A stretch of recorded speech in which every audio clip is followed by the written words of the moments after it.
Hello, everybody. Thank you for joining us in this wonderful service. I hope you're having a wonderful time serving the Lord. I have a little encouragement for you that comes from Romans chapter 8, verse 28. And Paul's writing, as we know that God causes all things to work together for good for those who love God and those who are called to his purposes. It's such an encouragement for us when we're going through rough times that in the end, everything will turn out to be good. So just have faith in God and let's pray. परमेश्वर की स्तुति हो। आमीन। Hallelujah. हम विश्वास करते हैं आप सब भले चंगे अष्टपुष्ट हैं। आप प्रभु का अनुग्रह आपके ऊपर बना है। आमीन। आयो हम इस समय में हम स्तुति आराधना के लिए हम प्रार्थना करें ताकि स्तुति आराधना पिता के लिए अच्छा एक सुगंध की जाए, परमेश्वर तक पहुंचने के लिए कारण हो। हालेलुया। पिता इस समय हम धन्यवाद देते हैं और आपके नाम का मुंह उठा दे पिता। इस समय परमेश्वर में स्तुति आराधना करने के लिए आप अनुग्रह दो परमेश्वर। हम विश्वास करते प्रभु यीशु मसीह जो हमें आत्मा दिया है वो आत्मा सच्चाई से आराधना करने के लिए परमेश्वर। हालेलुया। परमेश्वर आप हमें मदद करो प्रभु। पवित्र आत्मा इस समय हमारे अंदर आकर परमेश्वर हमें अगुवाई कर प्रभु जी, ताकि आपका महिमा हो सके पिता। हमें मार्गदर्शन कर परमेश्वर, ताकि स्तुति आराधना परमेश्वर तेरा महिमा के लिए होने दे, तेरे नाम के ऊंचे उठाने के लिए होने दे प्रभु। ऐसा अनुग्रह दो करके मैं मांगता हूँ। जितने भी लोग हमारे संग गाएंगे उन सबको भी अभिषेकित कर, आशीषित कर प्रभु जी। और हर एक का जुबान से प्रभु जी आप अपना महिमा को लो प्रभु, ताकि तेरा महिमा हो सके, आपका राज आए और आपकी इच्छा पूरी होने दे। आदर मान सम्मान प्रभु हम आपको ही हम देते हैं। यीशु के नाम से हम प्रार्थना करते हैं। आमीन आमीन आमीन। हालेलुया। परमेश्वर की स्तुति हो। आमीन। प्रभु की आराधना करने के लिए तैयार है? आमीन आमीन। हालेलुया। अब हम सब मिलकर प्रभु यीशु मसीह की महिमा करेंगे। हालेलुया आमीन। हालेलुया। Thank you Jesus. ऐसी आग लगाएंगे, ऐसी आग लगाएंगे, दौड़ते जाएंगे, दौड़ते जाएंगे, ऐसी आग लगाएंगे, दौड़ते जाएंगे, यीशु का संदेश सुनाएंगे। Bring Mumbai for Jesus, bring Mumbai for Jesus, bring Mumbai for Jesus, bring Mumbai for Jesus। छोटी छोटी गलियों में, छोटी छोटी गलियों में, बड़े बड़े सड़कों पे, बड़े बड़े सड़कों पे, छोटी छोटी गलियों में, बड़े बड़े सड़कों पे यीशु का संदेश सुनाएंगे। Bring Mumbai for Jesus, bring Mumbai for Jesus, bring Mumbai for Jesus, bring Mumbai for Jesus। छोटी छोटी कुटी में, छोटी छोटी झुकी में, बड़े बड़े महलों में, बड़े बड़े महलों में, छोटी छोटी झुकी में, बड़े बड़े महलों में यीशु का संदेश सुनाएंगे। Bring Mumbai for Jesus, bring Mumbai for Jesus, bring Mumbai for Jesus, bring Mumbai for Jesus। ऐसी आग लगाएंगे, ऐसी आग लगाएंगे, दौड़ते ही जाएंगे, दौड़ते जाएंगे, ऐसी आग लगाएंगे, दौड़ते ही जाएंगे, यीशु का संदेश सुनाएंगे। Bring Mumbai for Jesus, bring Mumbai for Jesus, bring Mumbai for Jesus, bring Mumbai for Jesus, bring Mumbai for Jesus, bring Mumbai for Jesus। Jesus loves you. Are you happy? He is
भी करने न देगा मुझे यीशु मसीह का प्यार, जिसने अकेला न छोड़ा मुझे, कैसा अनोखा प्यार का, टूट भी करने न देगा मुझे यीशु मसीह का प्यार, जिसने अकेला न छोड़ा मुझे, कैसा अनोखा प्यार, की तरह मुझे थामेगा वो, गिरने न देगा मुझे, मेरे आंखों के आंसू वो पोंछेगा वो, बाहों में लेगा मुझे, मेरी निर्बलता में मेरी सामान, यीशु मसीह का प्यार, जिसने अकेला न छोड़ा मुझे, कैसा अनोखा प्यार, माँ की तरह मुझे थामेगा वो, गिरने न देगा मुझे, मेरी आंखों के आंसू पोंछेगा वो, बाहों में लेगा मुझे, यीशुआ,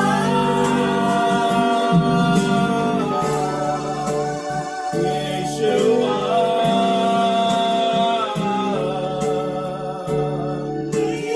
यीशुआ,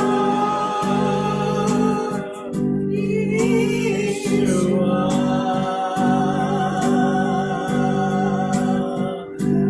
हालेलुया, ओरे नमः शिकंदरबा, हालेलुया, आराधना करूं मैं बेजुबां से, नाम तेरा लूं मैं पूरे दिल से, आराधना करूं मैं बेजुबां से, नाम तेरा लूं मैं, करता हूँ तेरा शुक्रिया मैं प्रभु, करता हूँ तेरा शुक्रिया मैं, करता हूँ तेरा शुक्रिया मैं प्रभु, करता हूँ तेरा शुक्रिया मैं, तेरे फसल में तेरी दया में पिता मैं रहता हूँ, तेरे फसल में तेरी दया में पिता मैं रहता हूँ,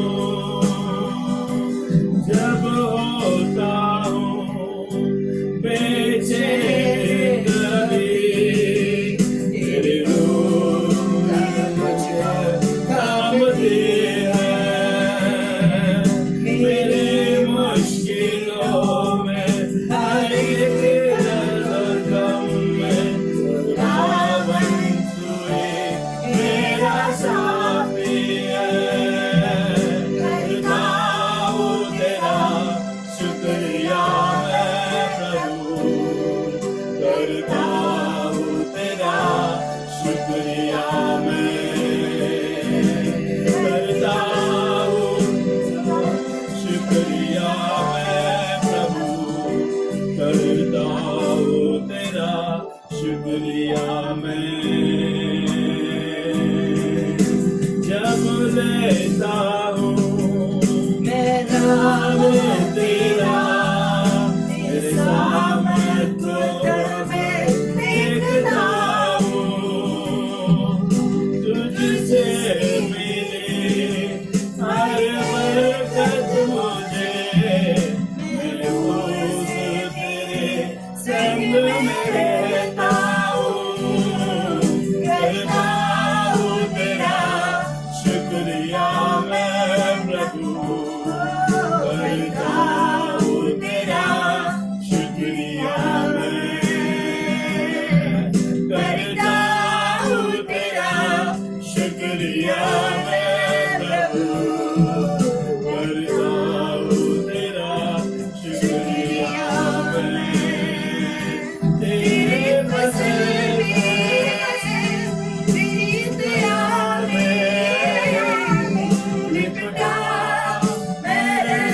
रहता हूँ,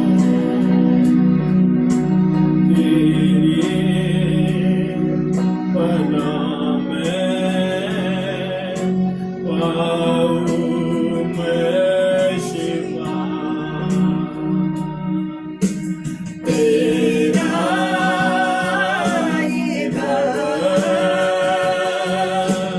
कितना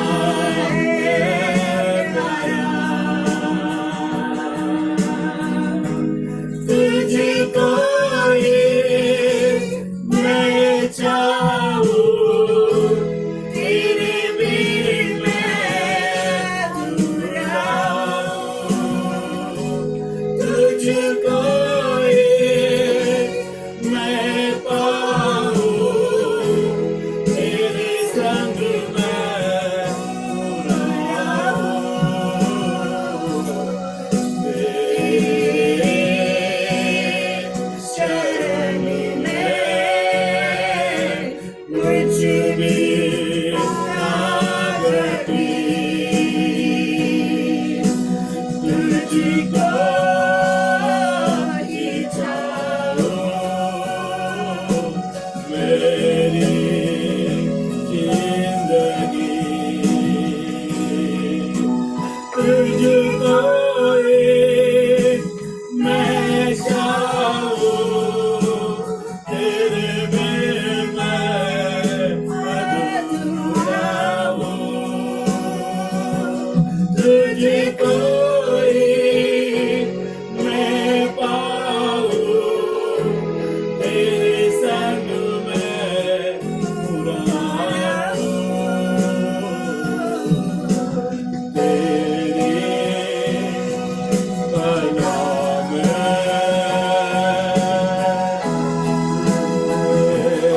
शिफा। तेरा हे भवन कितना है प्यारा, तेरी पनाह में पाऊँ मैं शिफा। तेरा हे भवन कितना है प्यारा, कितना है प्यारा। सब अपना हाथ उठाकर परमेश्वर का धन्यवाद देंगे। यीशु का नाम ऊंचा उठाया जाएगा, यीशु का नाम महिमा में आएगा। जब यीशु का नाम हमारे जीवनों में वो महिमा में आएगा तो हम बरकत और छुटकारा, चंगाई, आशीषों को पाएंगे। जितना ज्यादा हम यीशु का नाम को ऊंचा उठाएंगे, अन्य जातियों में अंधकार में है, बीमारी में, गरीबी में, अकाल में है, शैतान के बंधन में है, उनके ऊपर हम यीशु का नाम को ऊंचा उठाएंगे तो यीशु मसीह महिमा में आएगा, तो हमको भी वो महिमा में भागीदारी कराएगा। आज हम यीशु का नाम को ऊंचा उठा रहे हैं, उसका नाम को महिमा में ला रहे हैं। हम धन्यवाद देते यीशु, तेरा नाम पवित्र पवित्र है। वो जैसे तुम पवित्र है, वो वैसा हमको भी पवित्र बना। तूने कहा परमेश्वर, मैं जैसा पवित्र तुम भी वैसे पवित्र बनो। हालेलुया। प्रभु हम प्रार्थना करते यीशु, हम धन्यवाद देते हैं, तेरे नाम को ऊंचा उठाते प्रभु जी। हमारे जीवनों में आपके नाम को ऊंचा उठाने के लिए अनुग्रह दे प्रभु। पवित्र आत्मा का प्रेरणा से, पवित्र आत्मा के अगुवाई में परमेश्वर आपके नाम ऊंचा उठाया जाए प्रभु। क्योंकि तेरे वचन में लिखा है परमेश्वर, ओ सच्चे भक्त पिता की आराधना आत्मा और सच्चाई से करेंगे। आज हम पवित्र आत्मा के द्वारा और यीशु मसीह प्रभु है ये सच्चाई को जानकर हम आराधना कर रहे प्रभु जी। हम धन्यवाद देते प्रभु, जो भी आपने कहा है वो बातों को हमें मानने के लिए अनुग्रह दे। हालेलुया प्रभु, सिर्फ तेरे नाम की महिमा होने दे, तेरे नाम की स्तुति होने दे, तेरे नाम की गौरव होने दे, यीशु के नाम में प्रभु। Hallelujah hallelujah. धन्यवाद देते पिता, धन्यवाद देते। ये लॉकडाउन में परमेश्वर जितने भी लोगों का विश्वास गिरा है प्रभु जी, जितना का विश्वास यीशु के ऊपर से उठ गया है, मैं यीशु के नाम से वो सारे कमजोरियों को मैं बांध के नाम में हर एक अविश्वास को लाने वाले दुष्ट आत्मा का नाम यीशु के नाम से नष्ट हो जाए, यीशु के नाम में। आज जितना भी परिवार वो संघर्ष कर रहे विश्वास में, संघर्ष कर रहे आत्मिक जीवन में, उन सबको रिस्टोरेशन के लिए प्रभु, वो पुनर्स्थापित होने के लिए मैं यीशु के नाम में प्रभु आज न करते प्रभु जी, वो रिस्टोरेशन हो जाए यीशु के नाम में। हालेलुया। हम धन्यवाद देते तेरे नाम को मुझे उठाते पिता। हर एक के घर में प्रभु जितना भी लोग तुझ पर विश्वास करते हैं उनको दुगना अभिषेक से भर दे यीशु, अभिषेक में लो प्रभु, जो वचन हर एक के दिल में दिमाग में जाए प्रभु, हर एक के घर में जाए प्रभु जी, यीशु के नाम में। आपने वचन में लिखा परमेश्वर जो आपसे प्रेम करते हैं अपने प्रियजनों के ऊपर, परमेश्वर अपने खोजने वाले लोगों के ऊपर, आपसे प्रेम करने वाले लोगों के ऊपर प्रभु जी, आपके मार्गदर्शन में चलने वाले लोगों के ऊपर प्रभु जी, तूने अपने परमेश्वर महिमा को प्रकट किया है प्रभु जी, वेद की बातों को प्रकट किया है परमेश्वर। आज वो वेद की बातें प्रकट हुई है प्रभु जी, वो अविश्वास में ला रहे हैं, उसको विश्वास में लाने के लिए अनुग्रह दो प्रभु। उनका विश्वास जो गिर रहा है प्रभु जी, वो विश्वास को फिर से उठने के लिए अनुग्रह दो। यीशु के चरणों में आकर क्षमा पश्चाताप करने के लिए अनुग्रह दो प्रभु। अपने बुराई के मार्ग से मन फिराने के लिए अनुग्रह दो प्रभु। आज तुझे धैर्य मानते हैं प्रभु जी, यहोवा का भय मानना ही बुद्धि का मूल है प्रभु जी। आज वो होने यीशु के नाम में पिता मैं धन्यवाद देता, आपकी स्तुति करता पिता, यीशु के नाम में पिता परमेश्वर। आज जितना भी दर्शक लोग देख रहे प्रभु जी, जो दुनिया के चौर में परमेश्वर, दुनिया के अलग अलग जगह में परमेश्वर, हर एक को छुआ परमेश्वर, touch everybody Lord God who are watching this ministry in the name of Jesus Lord God. Oh Lord, hearing that prayer Lord God, hallelujah. Whoever hearing our prayer Lord God, heal them Lord God, deliver them Lord God. In the name of Jesus Lord God, every struggle, every depression Lord God, hallelujah, we rebuke and destroy in the name of Jesus Lord. And we proclaim restoration. Hallelujah, restoration, Lord God. Hallelujah, restoration in the name of Jesus. We claim in Jesus' name. We declare, Lord God. We declare in Jesus' mighty name, Lord God. In Jesus' mighty name, we give you glory and honor and praise. In Jesus' mighty name, we pray. Amen. Hallelujah. Thank you, Lord. We bless you, Lord. Hallelujah. We exalt your name, Lord God. Hallelujah. Hallelujah. Hallelujah. Thank you, Lord. We bless you. In Jesus' mighty name. Amen. Hallelujah. Thank you. हम वचन को देखने से पहले हम पर प्रार्थना करें कि पवित्र आत्मा हमसे बातें करे कि सचमुच हमें छुटकारा मिले। ओ धन्यवाद देते परमेश्वर, इस समय प्रभु हम धन्यवाद देते परमेश्वर, जितने भी लोग देख रहे सुन रहे परमेश्वर, हम प्रार्थना करते प्रभु आपका वचन प्रभु ओ इब्रानी 4:12 के वचन के अनुसार प्रभु जीवित प्रबल दोधारी तलवार की तरह तेज है, जो गुदे गुदे को हड्डियों को भावना को छेद कर ओ प्रभु कार्य करता है परमेश्वर। ये वचन प्रभु हर एक के जीवन में कार्य करे प्रभु, छुटकारा दे परमेश्वर, यीशु के नाम में परमेश्वर। हर एक के अंदर परमेश्वर ज्ञान और प्रकाश का आत्मा मांगते परमेश्वर, ताकि आपके वचन को ग्रहण कर सके प्रभु। ओ जो वचन को न समझने देने वाली, हर एक वचन में गड़बड़ी लाने वाली, सुनने में गड़बड़ी लाने वाले हर एक दुष्ट के काम, उसकी योजना पूरी तरह से नष्ट करते यीशु के नाम से। वचन को चुराने वाली स्पिरिट यीशु के नाम से नष्ट करते परमेश्वर। आपका वचन प्रभु ओ 100 गुना फसल लाएगा परमेश्वर। धन्यवाद देते ताकि हर एक की आत्मिक उन्नति हो प्रभु, और हर एक शैतान के बंधन से छुटकारा पा सके प्रभु। हम धन्यवाद देते पवित्र आत्मा, आप हमारा शिक्षक हो, आप हमारा टीचर हो पवित्र आत्मा, आप हमें बातें करो परमेश्वर, सुनने दे कि पवित्र आत्मा कलीसिया से क्या कहती है। यीशु नासरत के नाम से हम प्रार्थना करते हैं, आमीन। हम वचन को देखेंगे। हालेलुया। क्या सचमुच आप छुटकारा पाना चाहते हैं? आमीन। आज हम ऐसे देखेंगे कि छुटकारे के 6 कदम, अपने परेशानी हो, चाहे आपका बीमारी हो, चाहे तकलीफ हो, चाहे कोई भी समस्या क्यों ना हो, वचन के द्वारा परमेश्वर आपको छुटकारा देगा। आमीन। हालेलुया। आपको ये वचन के द्वारा ये कदम उठाना पड़ेगा, तभी आपके जीवन में ये कार्य होगा। आमीन। हालेलुया। क्योंकि मेरे जीवन में हुआ, इसके लिए मैं आपको कहती हूँ आपके जीवन में भी ये कार्य होगा। आमीन। हम देखेंगे पहला स्टेप है, पहला कदम है अनुग्रह, ग्रेस। आमीन। Grace is sufficient for me.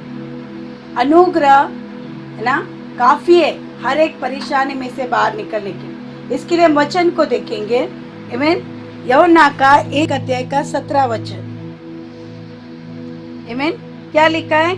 इसलिए कि व्यवस्था तो मूसा के द्वारा दी गई, परंतु अनुग्रह और सच्चाई यीशु के द्वारा पहुंची है। आमीन। अभी यहाँ पर परमेश्वर कहता है, चाहे तुम्हारा कोई भी समस्या क्यों ना, चाहे तुम्हारा तकलीफ कोई भी क्यों ना हो, तुम्हारी बीमारी हो, चाहे कर्जे में हो, चाहे समस्या में हो, चाहे नौकरी की समस्या या परेशानी घर की, आमीन, घर के परिवार की समस्या है, लेकिन आपके लिए खुशखबरी है। परमेश्वर का वचन कहता है व्यवस्था तो मूसा के द्वारा दी गई, लेकिन अनुग्रह यीशु मसीह के द्वारा है। आमीन। अनुग्रह, आमीन। सबसे बड़ी बात, अनुग्रह हर किसी को किसी भी प्रकार के बंधन से छुटकारा दे सकता है। इसलिए पौलुस कहता है परमेश्वर तेरा अनुग्रह मेरे लिए काफी है। जब उसके शरीर में कांटा चुभाया जा रहा था, उसने 3 बार प्रार्थना की, लेकिन परमेश्वर ने उसे क्या कहा? मैं उस कांटे को निकालूंगा नहीं, लेकिन जब जब वो दर्द होगा, मेरा अनुग्रह तेरे लिए काफी होगा। आमीन। अनुग्रह का मतलब है, आपको पता है, अनुग्रह का मतलब है कि एक रीढ़ की हड्डी की तरह, जिसके शरीर में अगर रीढ़ का हड्डी नहीं तो खड़ा नहीं रह सकता, उसको लेटना पड़ता है, उसकी सहारे की जरूरत पड़ता है, फिर भी वो सीधा खड़ा नहीं रह सकता है। लेकिन आपको पता है अनुग्रह हमारे जीवन में एक रीढ़ की हड्डी की नहीं हमको खड़ा करता है। अनुग्रह का मतलब परमेश्वर सब कुछ करता है, हम कुछ नहीं, सब वो देखेगा। आमीन। हालेलुया। इसलिए सबसे बड़ी बात छुटकारा दे, अपनी मित्रता अनुग्रह को बढ़ाने के लिए क्या करना चाहिए? अपनी मित्रता यीशु के साथ जितनी बढ़ाएंगे, प्रतिदिन के जीवन में विजयता आएगी। सबसे बड़ी बात, अनुग्रह कब आता है? अनुग्रह कौन है? वचन में लिखा है अनुग्रह और सच्चाई से उसने हमारे अंदर निवास किया है। आमीन। यूहन्ना में ही लिखा है ना, कि अनुग्रह 14 में वो वचन देहधारी हुआ, और ये पहला अध्याय, यूहन्ना का पहला अध्याय 14 वचन, 1 का 14 वचन, और वचन देहधारी हुआ और अनुग्रह और सच्चाई से परिपूर्ण होकर हमारे बीच में डेरा किया, और हमने उसकी ऐसी महिमा देखी जैसे पिता के एकलौते पुत्र की महिमा। आमीन।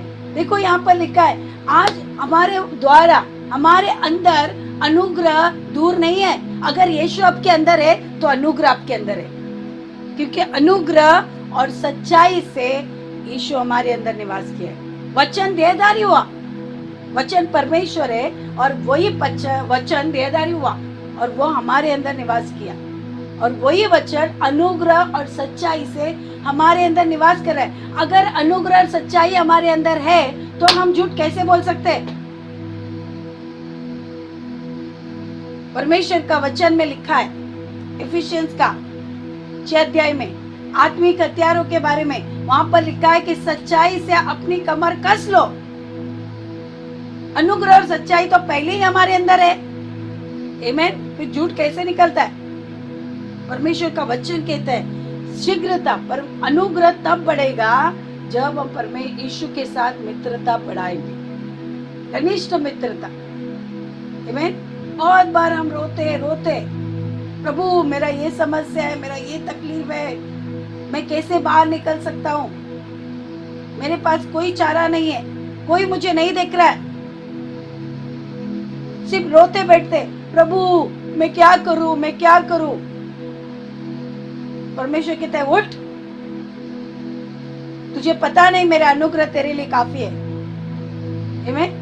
जैसे एक छोटा बच्चा, आपको पता है छोटे बच्चा जब तक उसको मनाएंगे नहीं तब तक वो चुप नहीं होता है। वैसे कभी कभी विश्वासी लोग ऐसे करते, छोटे बच्चे की तरह रोकर बैठते।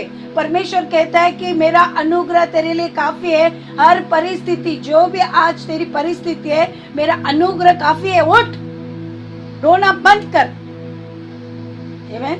तब मैं तुम्हारे जीवन में कार्य करूंगा। रोने से कुछ नहीं मिलने वाला, लेकिन परमेश्वर के वचन के द्वारा खड़ा रहने में तुम्हें सब कुछ मिल सकता है। आमीन, हालेलुया।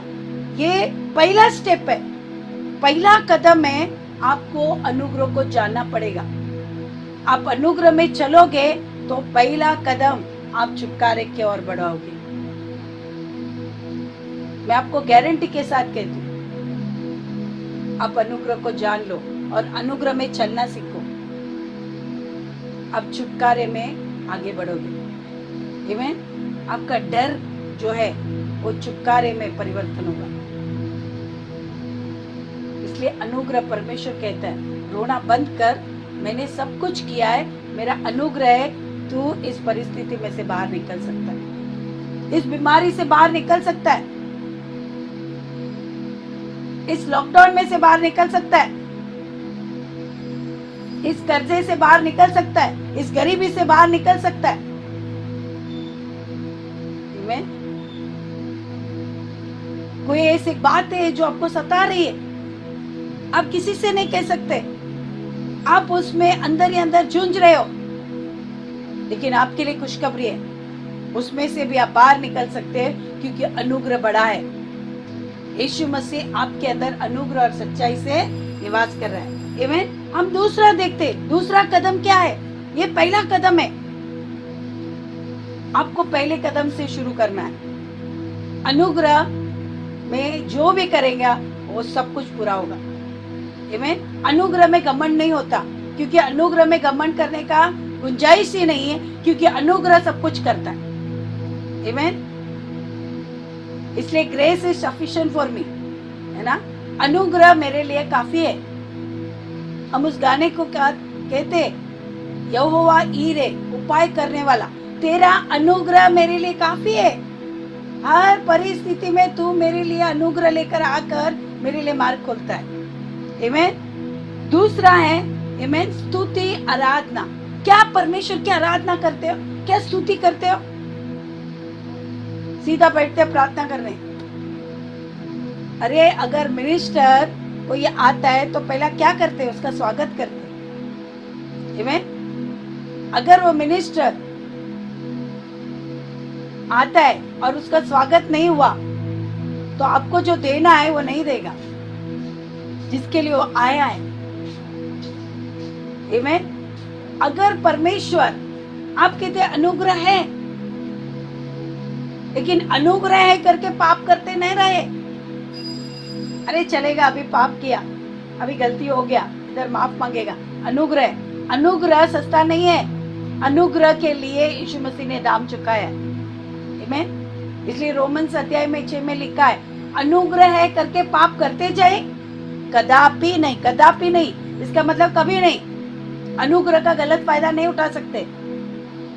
फोन में झूठ बोला, है ना, और सामने आकर नहीं मैंने बोला ही नहीं, अरे अनुग्रह है ना, क्षमा करता है। आमीन। अनुग्रह इतना सस्ता नहीं है। अनुग्रह भी तब काम करेगा जब आप सच्चाई में चलोगे। आमीन। हालेलुया। स्तुति, आराधना। आमीन। परमेश्वर की बड़ाई करने में भजन संहिता में लिखा है, यहोवा की स्तुति करो, यहोवा को धन्यवाद करो, क्योंकि वो सब कुछ उसका है। उसकी आराधना नहीं करोगे, उसकी स्तुति नहीं करोगे, उसको सराहोगे नहीं कि प्रभु धन्यवाद देते तेरे जीवन के लिए, आज इतना ही काफी है, आप जिंदा है, और परमेश्वर का इतना ही धन्यवाद देना काफी है, क्योंकि जीवन देना परमेश्वर के हाथ में। रोज सुबह आप उठते हो, इसका मतलब किसका जीवन है? परमेश्वर ने इतना बड़ा जीवन आपको दिया है, उसके लिए धन्यवाद देना। आमीन। एक किताब में पढ़ रही थी, परमेश्वर एक सेवक को कहता है, उठकर मुझे धन्यवाद दे, मेरी स्तुति कर। वो बोलता है मैं कैसे करूं स्तुति? मैं नहीं जानता। परमेश्वर बोलता है मैं तुझे सिखा रहा हूं कैसे स्तुति करना। बोलता है उठ, ब्रश कर, जाके ब्रश किया, स्नान किया, कपड़ा डाला। परमेश्वर बोलते है अभी स्तुति कर, धन्यवाद दे। वो बोलते कैसे स्तुति करूं, मैं नहीं जानता। सब कुछ तैयार हो गया, फिर भी बोलते हैं मुझे स्तुति करना नहीं आता है, कैसे करूं?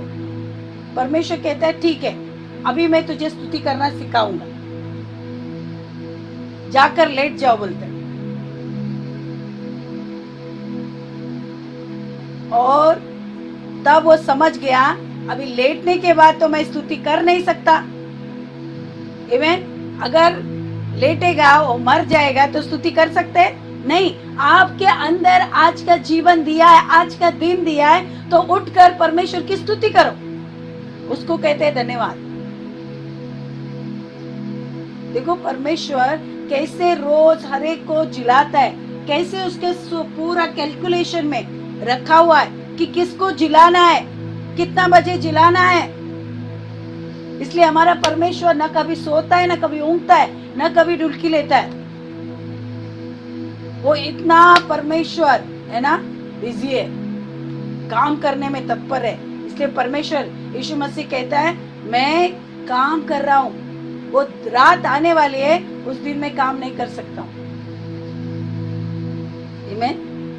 अभी तक विश्राम का दिन आया नहीं, विश्राम का दिन आएगा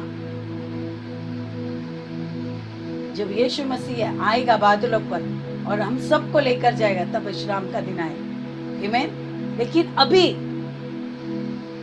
इसलिए परमेश्वर कहता है ना, काम में तत्पर रहो ताकि तुम आलसी ना बनो। परमेश्वर आलसी नहीं है, परमेश्वर काम कर रहा है, इसलिए वो बोलता है तुम भी काम करो। इसलिए वचन में साफ लिखा है जो काम नहीं करता है उसको खाने का भी अधिकार नहीं। आमीन। वचन में लिखा है, क्योंकि खुद हमारा परमेश्वर काम कर रहा है। इतना लोगों को रोज सब कुछ प्रोवाइड करना, सब कुछ समय पर देना, समय पर मौसम को चलाना, सृष्टि को चलाना, क्या ये कम है काम? आप बोलते मुझे टाइम नहीं है, मुझे टाइम ही नहीं है, प्रार्थना करने को टाइम नहीं, वचन पढ़ने को टाइम नहीं, नौकरी से आता है मैं थकता हूँ, टाइम होता है, लेट होता है, खाना खा के सोता हूँ। अरे बाबा, परमेश्वर जिसने तुम्हें जीवन दिया है वो इतना बिजी रह के तुम्हारे लिए टाइम निकालता है और तुम्हारे पास टाइम नहीं है। परमेश्वर कहते हैं स्तुति, परमेश्वर की बड़ाई करना, रोज परमेश्वर को धन्यवाद देना है। प्रभु आज का दिन दिया तूने, धन्यवाद देने के लिए कितना कुछ है। अच्छा परिवार दिया, अच्छे बच्चे दिए, अच्छा पति, अच्छा पत्नी दिया, इतना काफी है परमेश्वर को धन्यवाद देना। अच्छा मौसम दिया, आपका स्वास्थ्य दिया, ये क्या है? परमेश्वर की बड़ाई है। प्रभु धन्यवाद देते, अच्छा मौसम तूने दिया, अच्छा सृष्टि दिया, अच्छा एरिया दिया, अच्छे लोग दिए, अच्छा शहर दिया, सबको धन्यवाद देना है। हमें धन्यवाद बड़ाई करना है, करने में समय बिताइए।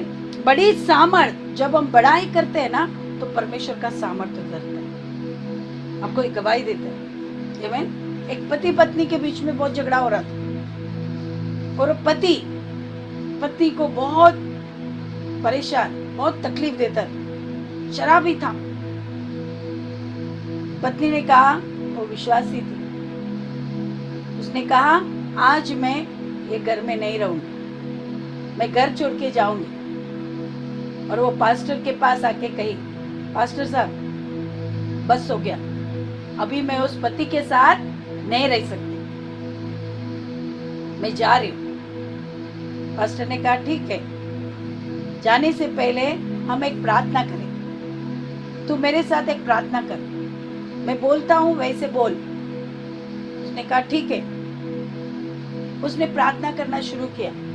पास्टर बोला बोलो धन्यवाद, मेरा पति शराबी है, वो मुझे मारता है, मेरी देखभाल नहीं करता, मुझे सता रहा है, घर से बाहर निकल रहा है, जो जो तुम्हारे साथ हो रहा है वो धन्यवाद दो। एक क्षण में वो चुप हो गई। मैं ऐसे कैसे बोल सकती हूँ? अगर मैं धन्यवाद दोगी कि मेरा पति शराब पी रहा है तो ज्यादा पिएगा तो? लेकिन पास्टर ने कहा तुम ऐसा प्रार्थना करते हो कि परमेश्वर उसके दारू को छुड़ा। अरे वो जिस दिन तुमने कहा उसी दिन परमेश्वर ने सुना है। अभी तुम्हारा काम है धन्यवाद देना, है ना? उसने उतना प्रार्थना किया जैसे पास्टर ने कहा, है ना? जो जो सता रहा है उसके लिए धन्यवाद दो। और जैसे धन्यवाद दिया और वो अपना सूटकेस, अपना बैग लाने घर में गई, चमत्कार हो गया वहां। पहली बार उसका पति ऑफिस से आकर घर में बच्चों के साथ समय बिता रहा था, उनके साथ खेल रहा था। और जितनी भी शराब जो फ्रिज में पड़ी थी स्टॉक में, वो सब, है ना, फेंक दी। और उसने सोचा इतना बड़ा चमत्कार कैसे हो गया? मैं सिर्फ पास्टर के घर में जाके आई और परमेश्वर का धन्यवाद हो। आमीन। उसने पास्टर जी को कहा, पास्टर जी का फोन आया और उसने कहा तुम्हारे पति को फोन दो। तो उसने, वो बहन ने कहा पास्टर जी हम आपको धन्यवाद देते कि आपके द्वारा आपने मेरे पति को समझाया। मेरा पति आज बहुत सुधर गया, सब शराब छोड़ दिया, शराब फेंक दिया। धन्यवाद आपके समझाने के लिए मेरे पति को। पास्टर ने कहा मैंने कुछ नहीं किया, मैं तो अभी फोन कर रहा आपसे। पास्टर ने उसको समझाया कि जो तू यहाँ पर प्रार्थना करके गई, धन्यवाद देके गई, वो धन्यवाद ने तेरे पति के लिए मार्ग खोला और वो छुटकारा पाया। देखो, परमेश्वर का स्तुति आराधना में, धन्यवाद में बंद दरवाजा खुल जाता है, बिगड़े हुए काम बन जाते। तब से उसने जान लिया कि धन्यवाद में कितना सामर्थ्य है। हम देखते यहोशू, यरीको का दीवार कैसे टूट गया? धन्यवाद के द्वारा, स्तुति आराधना के द्वारा। यानी परमेश्वर की स्तुति आराधना में इतना सामर्थ्य है। दूसरा कदम स्तुति आराधना करना है, जितना हो सके उतना परमेश्वर की स्तुति करना है, उसकी आराधना करना है। आमीन, हालेलुया। क्योंकि परमेश्वर आप सारे भय, दुख और निराशा, है ना, समस्या, भावनात्मक समस्या से मुक्त हो सकते हैं। स्तुति आराधना एक ऐसा हथियार है कि आपको डर से छुटकारा दे सकता है, दुखों से छुटकारा दे सकता है, आमीन, निराशा से छुटकारा दे सकता है, आमीन, हताशा से, है ना, भावनात्मक दर्द से छुटकारा दे सकता है। थोड़े दिन पहले मेरे जीवन में भी ऐसा हो रहा था, लेकिन मेरा एक हथियार, मेरा एक है आदत, कुछ भी हो पहले मैं घुटने में जाकर अन्य भाषा बोलकर धन्यवाद दे, धन्यवाद परमेश्वर, धन्यवाद। जैसे धन्यवाद देना शुरू होता है, शैतान का काम नष्ट होता है। धन्यवाद में इतना सामर्थ्य है। परमेश्वर की स्तुति करती हूँ, परमेश्वर की आराधना करती हूँ, और देखो छुटकारा आप अगर उस तकलीफ में, आज आप उस समस्या में जूझ रहे हो, आपके लिए खुशखबरी है, आप भी करो, परमेश्वर को धन्यवाद दो, स्तुति आराधना करो, आमीन। और बहुत सी गवाही है, लेकिन हमारे पास समय नहीं। धन्यवाद के द्वारा बड़े बड़े कार्य हो चुके हैं, आमीन। एक पास्टर का बहुत चर्च के लिए बहुत पैसा चाहिए था, है ना, और वो पैसा नहीं था। वो क्या कर रहा था? वो जगह में जाकर चलकर धन्यवाद देकर स्तुति आराधना कर रहा था। 40 दिन उसने क्या किया? खाली स्तुति आराधना किया, धन्यवाद दिया, वो जगह में चला। आज उसका सबसे बड़ा चर्च हो गया। फाइनेंस कुछ नहीं था, अकेला था वो, अकेला वो जगह में घूम रहा था, धन्यवाद देकर, परमेश्वर की स्तुति आराधना कर कर, अन्य भाषा बोलकर। आपको पता है अन्य भाषा में धन्यवाद देने में इतना बड़ा सामर्थ्य है। शत्रु जगह को छोड़कर भागता है, आपका आशीष आपको मिलेगा। आमीन, हालेलुया। आराधना देखो, स्तुति क्या करता है ना, हमारी समस्या से हमें मुक्त करता है। आराधना क्या करता है, प्रभु की उपस्थिति लेके आता है। आराधना क्या करता है, परमेश्वर को आपके पास लेके आता है। स्तुति दरवाजा खोलता है, आराधना परमेश्वर खुद तुम्हारे पास आता है। उसका उपस्थिति आप महसूस करोगे कि यीशु आपके बाजू में, आपके अंदर है। आराधना वो जगह है जहां पर परमेश्वर बात करता है। आमीन। सब लोग क्या होता है पता है, कलीसिया खत्म होने के बाद, कलीसिया में स्तुति आराधना खत्म होने के बाद लोग प्रार्थना में आते हैं। उनको कैसे परमेश्वर छुएगा, क्योंकि आराधना में वो है नहीं जहां पर परमेश्वर बात कर रहा है। जहां पर स्तुति में दरवाजे खुलते हैं वहां पर वो नहीं है। परमेश्वर किस तरह आशीष देगा, ये मैं वचन कैसे अंदर जाएगा। इसलिए पहले स्तुति आराधना में कैथरीन कुलमन का है ना, योंगी चौका सभा में सुबह 5 बजे जाकर लोग बैठते, लाइन लगाते, तब उनको जगह मिलता है।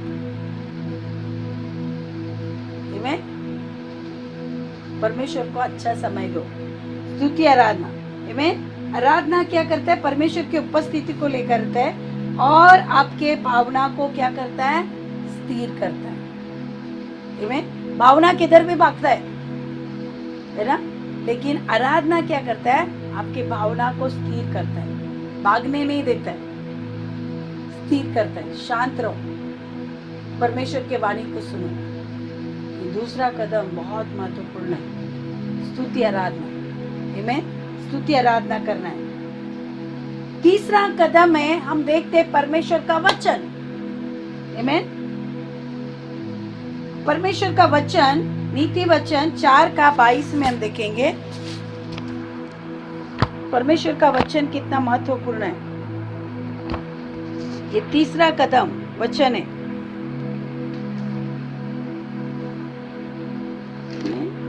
4:22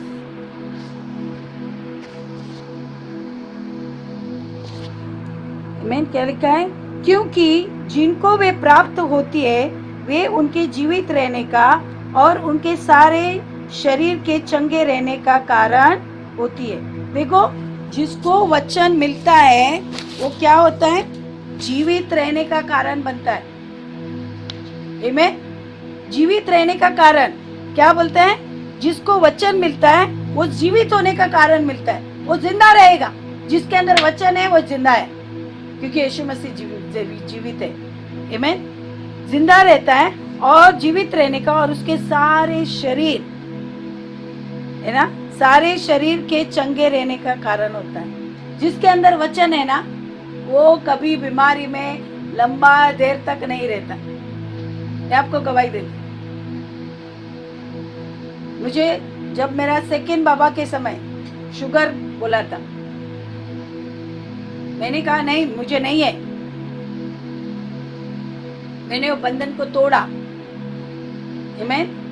श्राप को तोड़ा, बंधन को तोड़ा। मैं बोला मुझे नहीं है, और परमेश्वर ने मुझे शुगर से भी छुटकारा दिया। ये कब गया मुझे मालूम नहीं। एक दिन परमेश्वर ने मुझे याद दिलाया, देख किसी को चंगाई नहीं मिला लेकिन तुझे चंगाई मिला, तू कब गवाही देगी। देखो, परमेश्वर ने वचन मेरे अंदर रहने के कारण परमेश्वर ने क्या किया, मुझे चंगा किया, मुझे मौत से भी छुड़ाया। आमीन। मैं मरने वाली थी 17 साल पहले, लेकिन परमेश्वर ने वचन के द्वारा, मैंने कहा, वचन कहा, आमीन, मैं और मेरा बच्चा परमेश्वर की सेवा करेंगे। मैंने वचन को कहा और वचन ने मुझे छुटकारा दिया। मुझे मृत्यु से, डॉक्टर ने कहा था नहीं बचेगा, लेकिन परमेश्वर के वचन ने मुझे मौत से भी जिलाया। आज मैं आपके सामने हूं, मेरा बेटा और मैं परमेश्वर का सेवा कर रहे हैं। आमीन। ये क्या है? परमेश्वर का वचन। वचन दोधारी है, जो डॉक्टर नहीं कर सकता है। वो जीवित, प्रबल, दोधारी तलवार से भी तेज है, जो गुदे गुदे को, हड्डियों को, भावना को छेद कर कार्य करता है। वो वचन। आमीन। इब्रानी 4:12। उस समय मेरे पास कोई नहीं था, वो लेबर वार्ड में कोई नहीं था। 4 दिन में तड़प रही थी, लेकिन वचन कहा ना, अकाल पड़ेगा। अकाल में वचन तुम्हारे अंदर रहेगा, वही काम आएगा। और मेरे अंदर जो वचन था, वही वचन मुझे जिला रहा था, वही वचन मुझे सामर्थ दे रहा था, और वही वचन मेरे मुंह से निकल रहा था। इसलिए बाइबल में लिखा है, वचन तेरे निकट है, वरन तेरे मुंह में। वचन हमारे निकट है, हमारे मुंह से वचन को बोलना है। आमीन। हमें देखना है हमारे मुंह से क्या निकलता है। वचन ने मुझे जीवन दिया। वचन ने मुझे क्या किया? बीमारी से चंगा किया, छुटकारा दिया। बहुत से बीमारी से मुझे छुटकारा दिया। मेरे परिवार को उद्धार देने का कारण है परमेश्वर का वचन। मैं जब विश्वासी बनी, मैं एक ही प्रार्थना करती थी। मुझे किसी ने नहीं बताया कैसे प्रार्थना करना, लेकिन पवित्र आत्मा ने मुझे सिखाया। पवित्र आत्मा के द्वारा मैं एक ही बोलती थी, मैं और मेरा घराना परमेश्वर की सेवा करेंगे। और आज मेरा घराना गवाही बनकर, गवाही है, सब लोग परमेश्वर की सेवा कर रहे हैं, सब लोग उद्धार पाए, हमारे कुटुंब उद्धार पाया है और परमेश्वर की सेवा कर रहे हैं। परमेश्वर के वचन में सामर्थ है। जो तुम्हारे मुंह से तुम बोलोगे, तुम्हारे लिए हो जाएगा। मैं आपको गवाही देती हूँ, मेरा परिवार का एक भी सदस्य, मेरा घराने का एक भी सदस्य बिना उद्धार हुए बिना नहीं गया। मेरे एक आंटी, मम्मी का चाची, 95 इयर्स की, डॉक्टर ने कहा कुछ नहीं होएगा, भी मरने वाली है। हम लोग भी देखने गए। मैं बोला मैं देखने नहीं गए, मैं देखने नहीं आ रही हूँ, मैं उसके उद्धार के लिए जा रही हूँ। प्रभु, उसका आत्मा बचना चाहिए। वो बोल नहीं सकती, सब लास्ट स्टेज में, सब लोग देखने को आ रहे, अभी मरेगी। आमीन। लेकिन मैं गई, वो विश्वासी नहीं थी, विश्वास नहीं कर रही थी, लेकिन उसके कान में मैंने कहा, तुम्हें स्वर्ग जाना है तो यीशु को स्वीकार करना पड़ेगा। मैं बोलती हूँ वैसा प्रार्थना करो, मन में उद्धार का वचन बोलो। तुम बोल नहीं सकती, लेकिन अंदर तुम सुन रहे हो तो बोलो, कन्फेस करो उद्धार।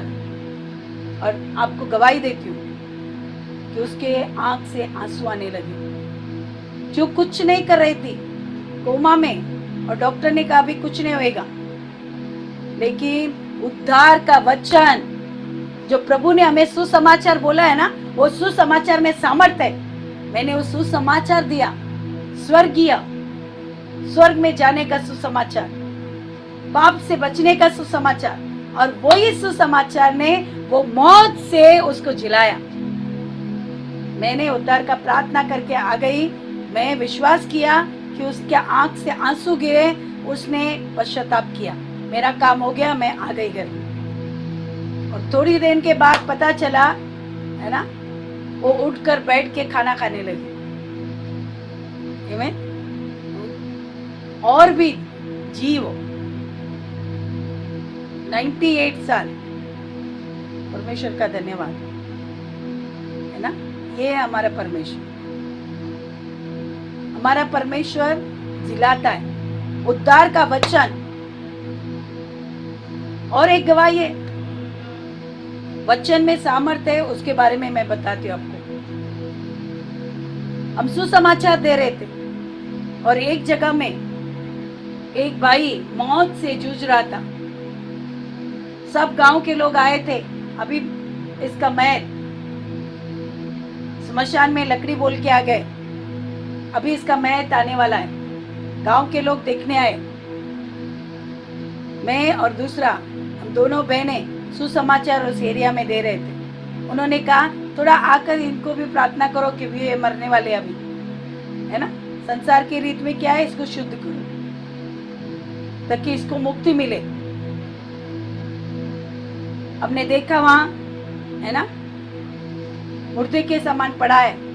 हमने उसके कान में एक ही बोला, तुम्हें पाप का क्षमा होना जरूरी है, तुम्हें उद्धार चाहिए तो तुम्हें पश्चाताप करना पड़ेगा। हमारे पीछे एक प्रार्थना बोलो, अब सुन रहे तो बोलो। और उद्धार का वचन, वही वचन, ज्यादा वचन देने का जरूरत नहीं है। यीशु मसीह क्रूस पर मारा गया, गाड़ा गया, तीसरे दिन जी उठा, वो मेरे पाप के लिए मरा। वही वचन है ना, सामर्थ्य है, वो जीवन देने वाला वचन है। इसलिए परमेश्वर ने, यीशु ने हमको एक ही कहा, जाकर सुसमाचार सुनाओ कि तुम्हारे पाप के लिए मैं क्रूस पर मारा गया हूं, गाड़ा गया और तीसरे दिन जी उठा हूं। यही वचन उसके कान में कहा। आपको पता है, वो व्यक्ति उठ गया और रोने लगा, मुझे माफ करो, मुझे माफ करो। परमेश्वर ने उसको नया जीवन दिया, उसको उद्धार मिला। आज भी वो भाई अच्छा भला चंगा है।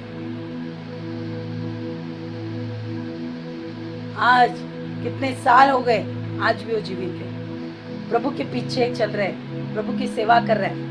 ये परमेश्वर का वचन है। ये परमेश्वर के वचन में मैं वचन का महत्व को बताती हूँ। जिसके पास भी वो वचन गया, वो क्या मिला उसको, उसका शरीर चंगा हो गया, जीवन मिला। आमीन।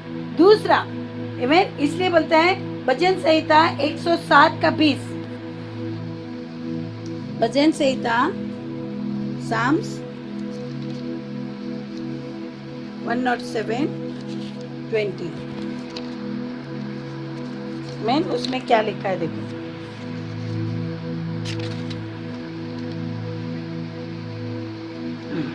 वहां अपने वचन के द्वारा उनको चंगा करता और जिस गड्ढे में वे पड़े हैं उसे निकालता है। देखो, वह अपने वचन के द्वारा उनको चंगा करता है। परमेश्वर का चंगाई किधर है ना, पूर्व पश्चिम उत्तर दक्षिण से नहीं आता है, उसके वचन से आता है। यीशु मसीह की चंगाई वचन से आता है, क्योंकि वचन खुद यीशु मसीह है। जिसके पास वचन पहुंचा उसके पास यीशु पहुंचा। वो बोलते हैं ना, वचन को भेजकर, है ना, चंगा करता, और अगर वो गड्ढे में भी गिरा है तो भी प्रभु उसको निकाले। अभी 2 गवाही वैसे ही था ना, मौत के गड्ढे में थे वो, लेकिन वचन ने उनको क्या किया, जिलाया। ऐसे बहुत से गवाही है। आमीन। इसलिए वचन को भेजकर, आमीन, परमेश्वर के वचन पर हृदय से विश्वास करें और प्रतिदिन उसको मुंह से अंगीकार करें। रोज वचन को अंगीकार करना है, तभी आपका चिंता, भय, तनाव, बीमारी की चर्चा जो करते है ना, क्योंकि जो वचन आप बोलते वह आपको ऊंचे तक लेके जाएगा। अगर बार बार बोलेगे मैं चिंता करता हूँ, मेरे अंदर बहुत चिंता है, मैं बीमार हूँ, मैं गरीब हूँ, मैं कर्जे में हूँ, तो वो तुम्हें क्या करेगा, दबाएगा। लेकिन तुम, वचन में लिखा है, गरीब कहे मैं अमीर हूँ, बीमार कहे मैं चंगा हूँ, कमजोर कहे मैं बलवान हूँ। जो तुम बोलोगे हो जाएगा। आमीन। परमेश्वर कार्य करता है। आमीन। हालेलुया। आपकी शक्ति है। आमीन। सबसे बड़ी बात क्या है ना, आपको बोलना पड़ेगा। आपके बोलने से ही आप वो स्थान में आ सकते हो। बोलोगे नहीं तो स्थान में नहीं पहुंचोगे। इसलिए अंगीकार करना बहुत जरूरी है। मेरा एक अंगीकार है, सुबह मेरा उठकर मुझे अंगीकार करना है। अगर मैंने वो अंगीकार का वचन नहीं बोला, मुझे ऐसा लगता है कुछ तो हो रहा है। इसलिए रोज वो अंगीकार का वचन मैं रोज बोलती हूँ। बोलना वो क्या है, हमारे अंदर वचन को छोड़ते हम, रख छोड़ते हैं कि हम पाप ना करें। आमीन। सुबह उठ के क्या अंदर डालते आप? खाना, नाश्ता। अरे वो खाने से तो आपको वापस भूख लगेगी, लेकिन ये अगर अंगीकार करेंगे ना, आपको भूख नहीं लगेगी, आपका शरीर भला चंगा रहेगा, पुष्ट पुष्ट रहेंगे। आमीन। चौथा कदम है, आमीन, प्रभु में आनंदित होना है। आपको आनंदित होना पड़ेगा। आमीन। दुखी आपको लगता है कि बहुत लोगों का आदत रहता है, दुखी रहेगा तो कोई हमें मदद करेगा, हमें आकर सांत्वना देगा। ये मूर्खता है। शैतान यही तो चाहता है। लेकिन वचन कहता है प्रभु का आनंद मेरी ताकत है। नीति वचन 7:22 में हम देखेंगे।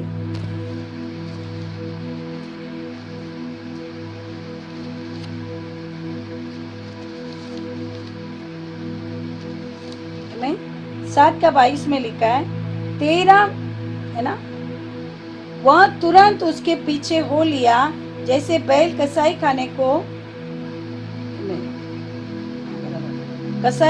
को या जैसे बेड़ी पहने हुए कोई मूड ताड़ना पाने को जाता है ना। देखो बोलते हैं ये तुरंत उसके पीछे हो लिया। अभी यहाँ पर कार्य हो गया, वो पीछे है ना। परमेश्वर का वचन यहाँ पर यीशु मसीह के बारे में कह रहा है, उसका कलीजा बेधा गया, लेकिन यीशु मसीह ने पिता के वचन को पूरा किया। आमीन।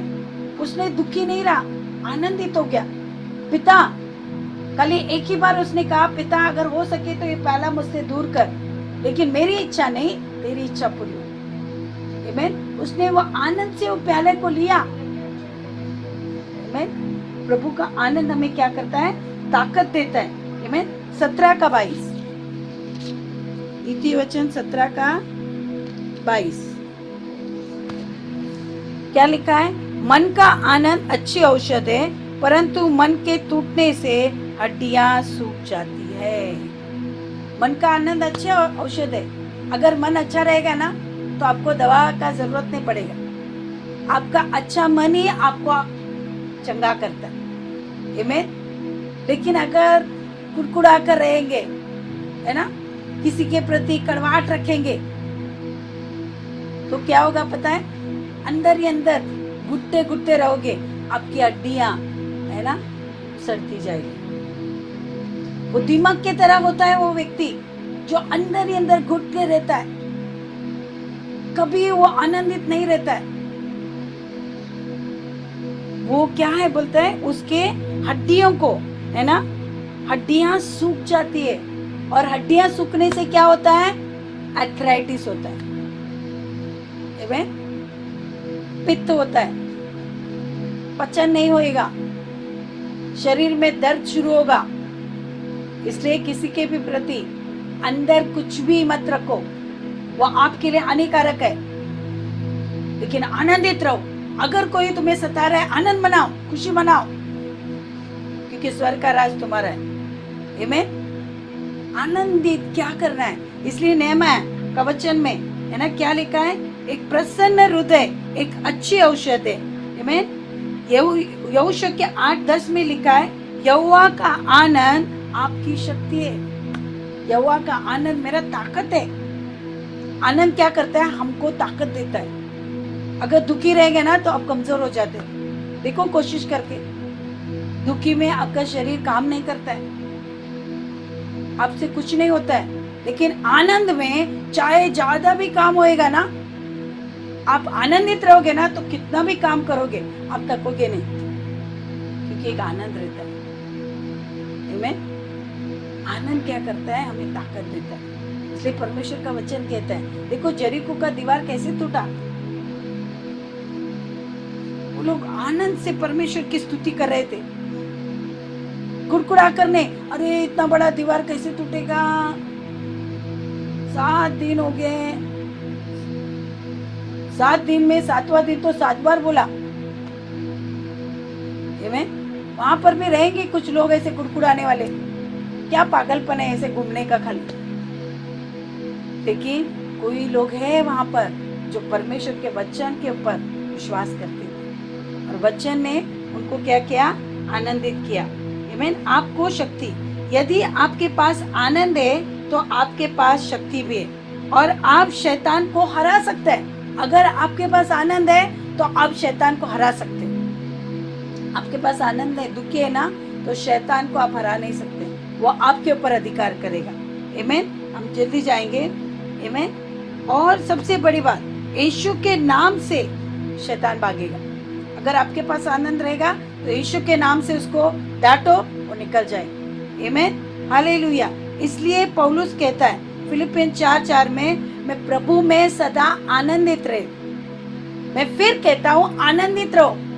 पौलुस कहता है आनंदित हो जाओ, सताव हो रहा है आनंदित करो। फिर कहता हूँ आनंदित हो जाओ, क्योंकि आनंद ही शैतान के लिए सबसे बड़ा हथियार है। आमीन। 5वां है आत्मा में प्रार्थना करो। आमीन। आत्मा में अन्य भाषा में प्रार्थना करना है। आमीन। प्रार्थना क्या करता है? और योदा 20 में आपकी भीतरी मनुष्यत्व से बातें करता है।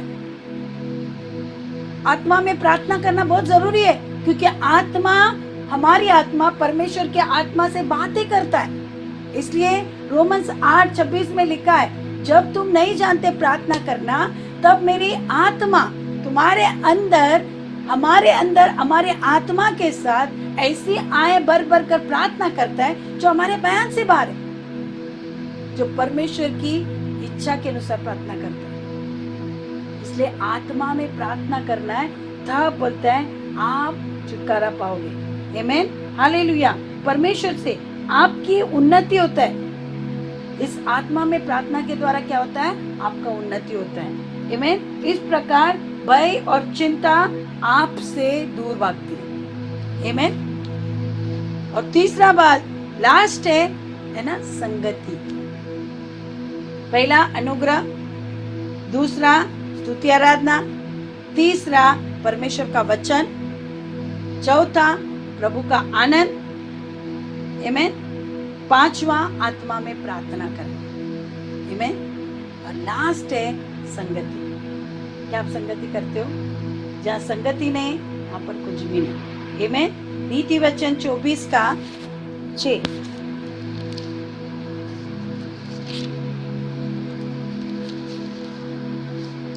क्या लिखा है? इसलिए जब तू युद्ध करे तब युक्ति के साथ करना, विजय बहुत से मंत्रियों के द्वारा होती है। देखो यहाँ पर बोलते हैं संगति करने से ही विजयता आती है। आप बोलेगा नहीं मुझे आता है, मैं अकेला ही करूंगा, मैं मेरे परिवार से साथ करूंगा। नहीं नहीं नहीं नहीं, 2-3 परिवार मिलके आता है, उसको कहते हैं संगति। आप बोलेगा हमारा परिवार है ना, हम संगति में ही है। नहीं नहीं नहीं, कलीसिया की संगति में होना जरूरी है। जब संगति में आते तब सामर्थ आता है। आमीन। इसलिए बोलते हैं, और इब्रानी 10:25 में क्या लिखा है? देखो 10:25,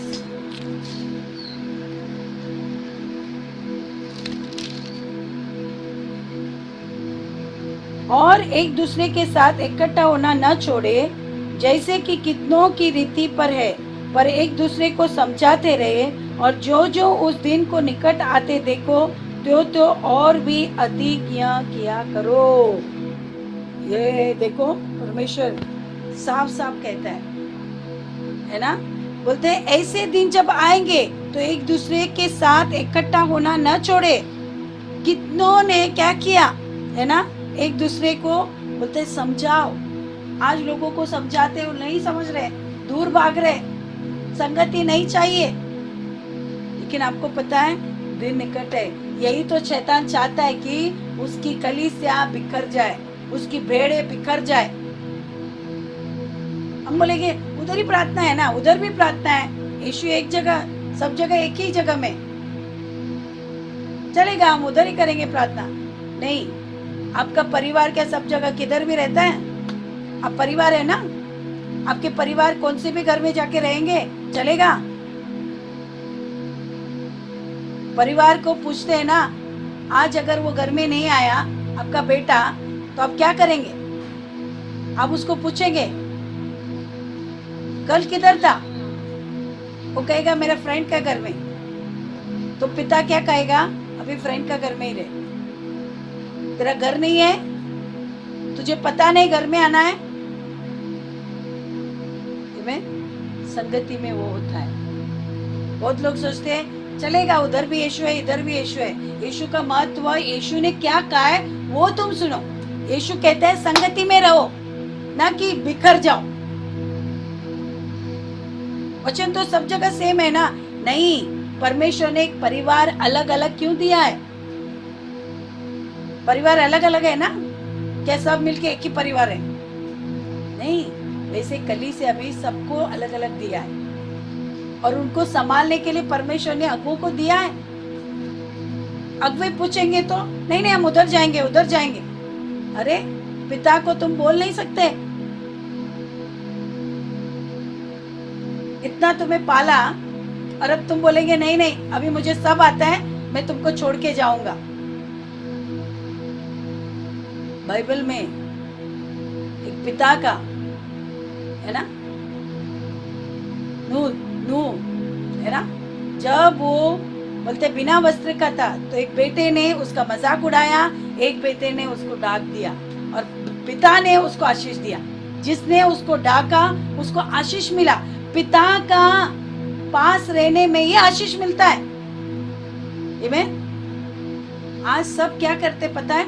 उड़ाव पुत्र की नहीं भाग रहे। उनको ये भी नहीं पता, लोग बोलते हैं हम उड़ाव पुत्र थोड़ी है। अरे कलीसिया छोड़कर जा रहे हैं, इसका मतलब आप उड़ाव पुत्र ही है। आप घर छोड़ के जा रहे हो। उड़ाव पुत्र तो भी आया वापस। पिता का दिल हमेशा है ना इंतजार करता है अपने बच्चों के लिए। संगति सबसे, क्योंकि पिता जानता है संगति में सामर्थ्य है। आमीन। इसलिए बोलते हैं है ना, इब्रानी 10:25 में भी लिखा है ना, आपकी संगति अच्छे लोगों से होना जरूरी है। आपकी संगति किसके साथ है? आमीन। उन लोगों के साथ जो परमेश्वर के वचन से बातें करते, आपको उत्साहित कर सकते, आपके विश्वास को बढ़ा सकते, ऐसे लोगों की संगति रखो। वो लोग आपको कहेंगे कलीसिया में बने रहो, कलीसिया में मजबूत रहो, चाहे कुछ भी हो। वो आपके सही संगति में, सही लोग आपके जीवन में बात कर रहे हैं। जो ये बातें नहीं बोल रहे हैं ना, वो सही लोग नहीं है। इसलिए आप जांचो आप कौन से संगति में हो। आमीन। पिता चाहता है आमीन उसके साथ वही जो निराशा, आमीन, जिसके साथ आप है ना बातें करते हो, अगर वो निराशा वाला है, डर है, अविश्वासी बातें करता है, शैतान की बातें बोलता है, गाली गलौज करता है, आमीन, परंतु परमेश्वर की बातें है ना, परमेश्वर का है ना दृश्य, ये जो बातें बोलते, गाली गलौज, डर, शैतान की बातें बोलते हैं, वो शैतान को सामने लाता है। लेकिन जो परमेश्वर की बातें बोलता है, परमेश्वर के वचन से बात करता है, वो परमेश्वर के उपस्थिति को लेकर आता है, उसके दृश्य को लेकर आता है। हम देखते हैं कि दानियेल के पास प्रार्थना करने वाले लोग थे। उसके मित्र कौन थे? प्रार्थना करने वाले। आमीन, हालेलुया। बहुत से मित्र के द्वारा प्राप्त होती है विजय, बहुत से मंत्रियों के द्वारा प्राप्त होती है। आमीन। परमेश्वर के लोगों को एक दूसरे के साथ संगति रखना आवश्यक है। आमीन। आज ये प्रभु भोज भी वही आपको बताता है, आमीन, कि संगति में आना चाहिए और प्रार्थना करना चाहिए। संगति में सामर्थ्य। आमीन। क्या आप चाहते हो परमेश्वर आज आपसे बात कर रहा है? आमीन। संगति में बात कर रहा है। आमीन। प्रार्थना करें कि परमेश्वर इसके द्वारा आपके जीवन में संगति को लेकर आए। आमीन। क्योंकि ये रोटी और दाखरस के द्वारा ही उसने कलीसिया को स्थापित किया, और ये उसका चिन्ह है। यीशु ने कहा मैं आने तक तुम इसे मेरी याद में लिया करो। धन्यवाद देते परमेश्वर इस दाखरस और रोटी के लिए, इस रोटी के लिए हम धन्यवाद देते जो तेरा देह है परमेश्वर, जो हमारे लिए प्रभु क्रूस पर तोड़ा गया परमेश्वर, ताकि जब हम इसमें फिर से हिस्सा ले तो प्रभु यीशु मसीह फिर से ये शरीर जुड़ जाए प्रभु। ओ कलीसिया में फिर से हम संगति में आ सके प्रभु। और मस्तक प्रभु यीशु मसीह तू है परमेश्वर। ओ जैसे परमेश्वर रोटी के पश्चात तूने प्याला लिया प्रभु, ये प्रभु नया वाचा का लहू है। तूने कहा तुम्हारे पाप के लिए बहाया जा रहा है ताकि तुम नया जीवन पा सको। प्रभु हम धन्यवाद देते हैं, ये नया वाचा का लहू और ये रोटी जैसे इसमें हम हिस्सा लेते हैं, जो तेरा देह है प्रभु हमारे अंदर, जहाँ हमने संगति छोड़ दी है वहां पर वापस संगति में आए परमेश्वर, और फिर से संगति में हिस्सा ले परमेश्वर। ओ धन्यवाद देते हैं, हालेलुया परमेश्वर। आपका राज्य और आपकी इच्छा पूरी हो जाए, यीशु के नाम से हम प्रार्थना करते हैं।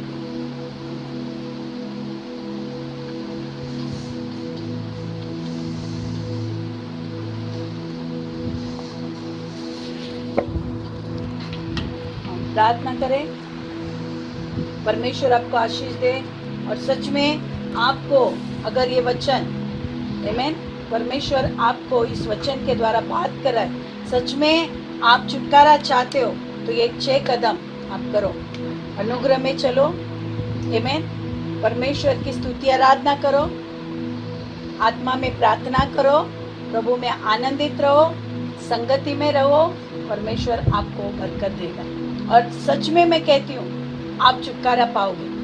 अभी भी आप ऐसे बंधन में हैं तो परमेश्वर, मैं प्रार्थना करती हूँ कि परमेश्वर आपको छुटकारा दे। आओ प्रार्थना करें। पिता हम धन्यवाद देते इस समय परमेश्वर, ओ जो भी परमेश्वर चिंता में प्रभु, बीमारी में, समस्या में परमेश्वर, तकलीफ में, घर के वाद विवाद में फंसे हुए, कर्जे में फंसे हुए प्रभु, ओ परमेश्वर हम प्रार्थना करते परमेश्वर, हालेलुया प्रभु, यीशु के नाम से।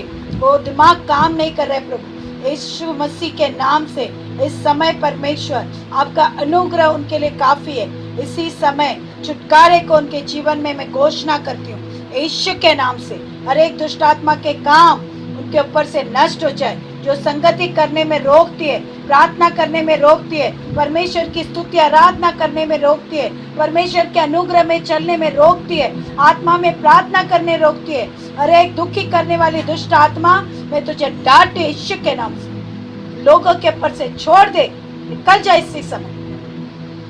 प्रभु आपका आत्मा, पवित्र आत्मा आकर इनके जीवन में आपका आनंद से प्रभु आप भर दो करके हम प्रार्थना करते हैं। धन्यवाद देते परमेश्वर, उनके दुख को तो आनंद में बदलने वाला परमेश्वर है। ओ कितने दिनों से प्रभु वो लोग संघर्ष कर रहे प्रभु, उनका तकलीफ में से बाहर आने के लिए प्रभु, आज परमेश्वर उनके जीवन में आपका अनुग्रह काफी है परमेश्वर। इस समय आप उन्हें छुटकारा देने वाला परमेश्वर, आज से वो रोएंगे नहीं प्रभु, लेकिन आपके अनुग्रह में चलेंगे परमेश्वर।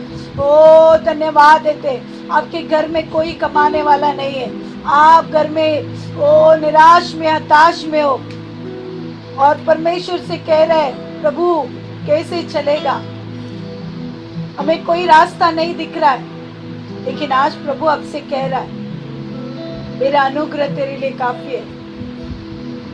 देख मैं तेरे साथ हूँ और समय पर मैं सब कुछ करूंगा, मैं तुझे गिरने नहीं दूंगा, मैं तुझे उठाऊंगा क्योंकि मैंने तुझे बुलाया है। प्रभु हम धन्यवाद देते परमेश्वर, आपका अभिषेक प्रभु इस समय हर एक के ऊपर आ जाए प्रभु। ओ जो पीड़ा में परमेश्वर, ओ बेड में पड़े हुए परमेश्वर, ओ इसी समय परमेश्वर उनके बिछोने को उलट देने वाला परमेश्वर, उद्धार का वचन उनके जीवन में, ओ उनके बिछोने को उलट दे प्रभु। हर एक बीमारी की दुष्ट आत्मा यीशु के नाम से ओ पूरी तरह से नष्ट हो जाए, क्योंकि यीशु मसीह ने सारे बीमारी को अपने ऊपर उठा लिया और यीशु के कोड़े खाने से वो भाई चंगा हो चुका है। यीशु के नाम से उठो, तुमसे परमेश्वर कह रहा है उठ जाओ और खड़े हो जाओ, क्योंकि यीशु मसीह ने तुम्हें चंगा किया। ओ धन्यवाद देते परमेश्वर, धन्यवाद देते यीशु के नाम से। कानों में दर्द लाने वाली हर एक दुष्ट आत्मा के काम यीशु के नाम से, कान के अंदर से पूरी तरह से हर एक दुष्ट तेरे कार्य को, एक कीड़े की तरह घूमने वाली स्पिरिट यीशु के नाम से नष्ट हो जाओ। छोड़ दे उस कान को, पवित्र आत्मा आप उनके जीवन में कार्य करो। धन्यवाद देते परमेश्वर, धन्यवाद देते प्रभु यीशु मसीह। आपका महिमा हो जाए परमेश्वर। ओ शांति नहीं, घर में बेचैनी है, परमेश्वर आपके घर में शांति दे रहा है।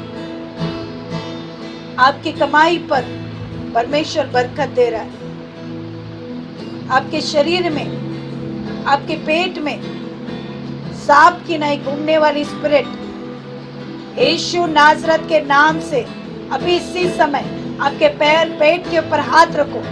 वो दुष्ट आत्मा जो सांप की नहीं घूमने वाली दुष्ट आत्मा यीशु के नाम से पेट के अंदर से इसी समय नष्ट हो जाओ। छोड़ दे उसके पेट को। पवित्र आत्मा आप डील कर रहे हो, आपने उसको चंगाई दी रहा है, छुटकारा दिया है प्रभु। धन्यवाद देते परमेश्वर, धन्यवाद देते प्रभु। नींद में सताने वाली स्पिरिट, नींद में सताने वाली, बुरे सपने लाने वाली, मृत्यु के सपने लाने वाली दुष्ट आत्मा पूरी तरह से हम डांटते। अरे एक जादू टोने के द्वारा आई हुई दुष्ट आत्मा यीशु के नाम से इसी समय नष्ट हो जाओ। आपका छुटकारा आ जाए परमेश्वर। धन्यवाद देते परमेश्वर, आपने छुटकारा दिया। धन्यवाद देते, धन्यवाद देते परमेश्वर। आपने प्रार्थना सुनी परमेश्वर और आपने कार्य किया प्रभु। सारी महिमा, सारा गौरव प्रभु यीशु मसीह हम आपको देते, क्योंकि आप महान और सामर्थ्य पराक्रमी परमेश्वर है प्रभु। तो असंभव को संभव करने वाला परमेश्वर।